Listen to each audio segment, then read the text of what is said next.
கர்த்தருக்கு ஸ்தோத்திரம். வெளிப்படுத்தின விசேஷம் 22ஆம் அதிகாரம் 1 முதல் 13 வசனங்கள் வரை.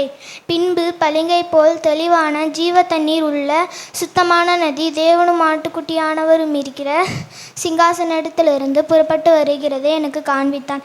நகரத்து வீதியின் மத்தியிலும் நதியின் இக்கரையிலும் 12 விதமான கனிகளை தரும் ஜீவ விருட்சம் இருந்தது. அது மாதந்தோறும் தன் கனியை கொடுக்கும். அந்த விருட்சத்தின் இலைகள் ஜனங்கள் ஆரோக்கியமடைகிறதற்கு ஏதுவானவைகள். இனி ஒரு சாபமும் இராது. தேவனும் ஆட்டுக்குட்டியானவரும் இருக்கிற சிங்காசனம் அதில் இருக்கும். அவருடைய ஊழியக்காரர் அவரை சேவித்து அவருடைய சமூகத்தை தரிசிப்பார்கள். அவருடைய நாமம் அவர்களுடைய நெற்றிகளில் இருக்கும்.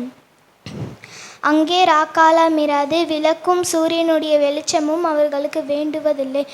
தேவனாகிய கர்த்தரே அவர்கள் மேல் பிரகாசிப்பார். அவர்கள் சதா காலங்களிலும் அரசாள்வார்கள். பின்பு அவர் என்னை நோக்கி, இந்த வசனங்கள் உண்மையும் சத்தியமுமானவைகள். சீக்கிரமாய் சம்பவிக்க வேண்டியவைகளை தம்முடைய ஊழியக்காரருக்கு காண்பிக்கும் பொருட்டு கர்த்தராகிய தேவனானவர் தம்முடைய தூதனை அனுப்பினார்.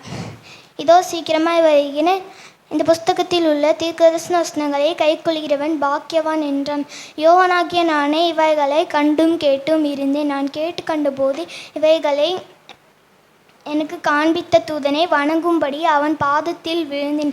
அதற்கு அவன், நீ இப்படி செய்யாதபடிக்கு பார், உன்னோடும் உன் சகோதரரோடும் தீர்க்கதரிசிகளோடும் இந்த புஸ்தகத்தின் வசனங்களை கைக்கொள்கிறவர்களோடும் கூட நானும் ஒரு ஊழியக்காரர். தேவனை தொழுது கொள் என்றான். பின்னும் அவர் என்னை நோக்கி, இந்த புஸ்தகத்தில் உள்ள தீர்க்கதரிசன வசனங்களை முதிரை போட வேண்டாம், காலம் சமீபமாக இருக்கிறது. அநியாயம் செய்கிறவன் இன்னும் அநியாயம் செய்யட்டும், அஸ்தமாயிருக்கிறவன் இன்னும் அஸ்தமாயிருக்கட்டும், நீதி உள்ளவன் இன்னும் நீதி செய்யட்டும், பஸ்தமும் உள்ளவன் இன்னும் பஸ்தமாகட்டும்.